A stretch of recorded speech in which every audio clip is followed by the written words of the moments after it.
हमारे शिक्षक साथी एवं प्रिय छात्र एवं छात्राएं, आज के इस युग में हर एक क्षेत्र में आप अपना करियर बना सकते हैं।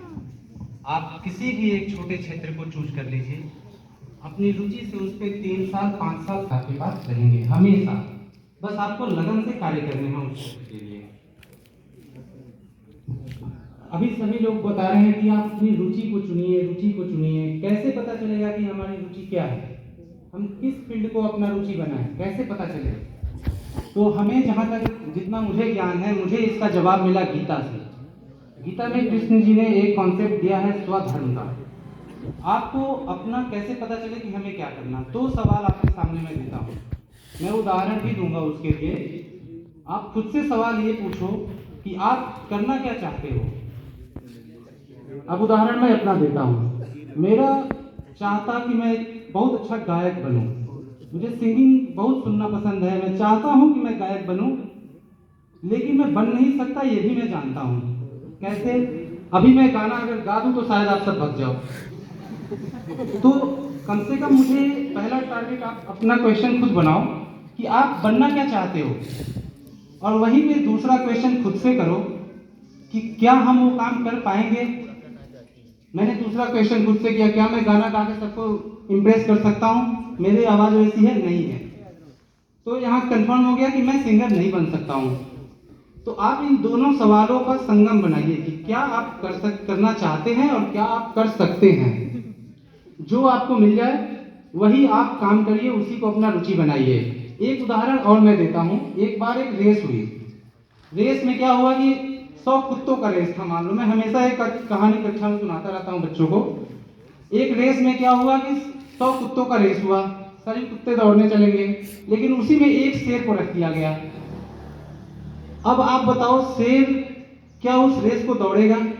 शेर इतना इंटेलिजेंट था कि उस रेस को दौड़ा ही नहीं शेर, क्योंकि वो जानता था कि अगर मैं इस रेस को जीत भी जाऊंगा तो क्या कहा जाऊंगा, क्योंकि ये कुत्तों का रेस है तो मैं कुत्ता ही रहूंगा।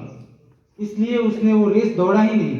वो बोला कि जब शेर का रेस होगा तो भले मैं उस रेस में पीछे जाऊंगा, लेकिन दौड़ूंगा तो मैं शेर वाला ही रेस दौड़ूंगा। आप जब इस विद्यालय को छोड़ के जाओगे, बाहर आपके सामने ऐसी तमाम रेस आएंगी, लेकिन आप हर एक रेस का पीछा मत करिएगा, किसी एक चीज को टारगेट करिएगा और उसमें जाने की कोशिश करिएगा।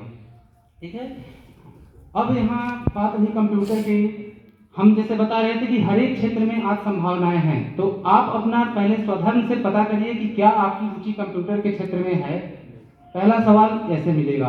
अगर आपके पास सवाल का जवाब मिल गया, किसी को मन है कि हाँ वो कंप्यूटर में जा सकता है, तो मैं कक्षावार कक्षा 10 के बच्चों के लिए कुछ गाइडलाइन बता देता हूँ। आपके सामने अभी बहुत समय है, 4 साल 5 साल है, लेकिन सब्जेक्ट चुनना चूंकि कक्षा 11वीं में पड़ता है, तो आप पहले पता कर लो कि क्या आपको कंप्यूटर में जाना है आगे।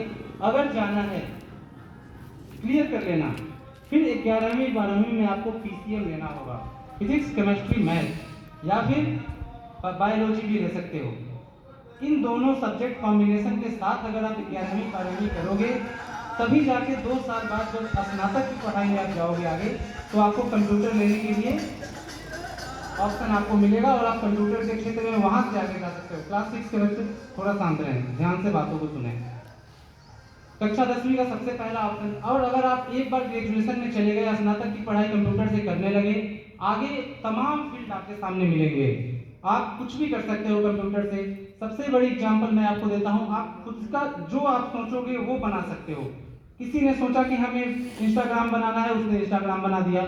किसी ने ऐसा सोचा कि सबके घर में खाना पहुंचाया जाए, वो घर में खाना पहुंचाने वाला एप्लीकेशन बना दिया। किसी ने सोचा कि जो जहां बैठा है वो इंडिया में, वहां से अपने लिए कुछ खरीद ले, अपने घर पे आ जाए। ये आजकल सुविधाएं हो जा रही हैं। आप दूसरों को सुविधा दे सकते हो कोडिंग और प्रोग्रामिंग के माध्यम से। आप सबके सामने मैं एक देता हूं आपको लक्ष्य। अगर आप में से भविष्य में कोई भी कंप्यूटर का कुछ बनता है, तो आप कोशिश करना कि इस स्कूल का एलुमनाई पोर्टल बनाने की। एलुमनाई क्या होता है मैं बताता हूँ। स्कूल अगर हमारा 50 साल से चल रहा है, तो इससे एक लोग आगे निकले होंगे। यहीं से 12वीं करके कोई नेता बना होगा, कोई विदेशों में रह रहा होगा।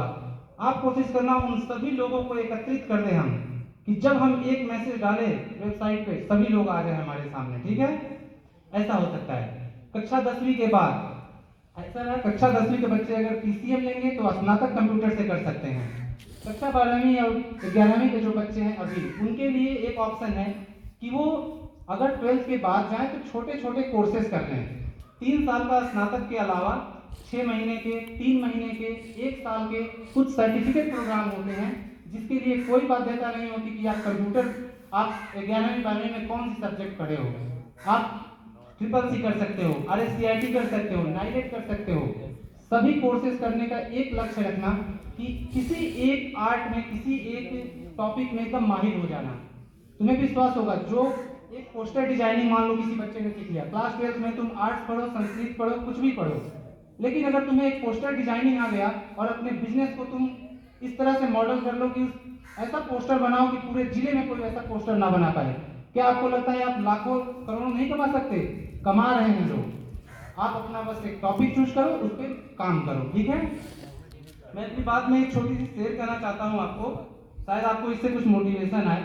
आप सभी के लिए है कि अगर कोई जब ये पूछे कि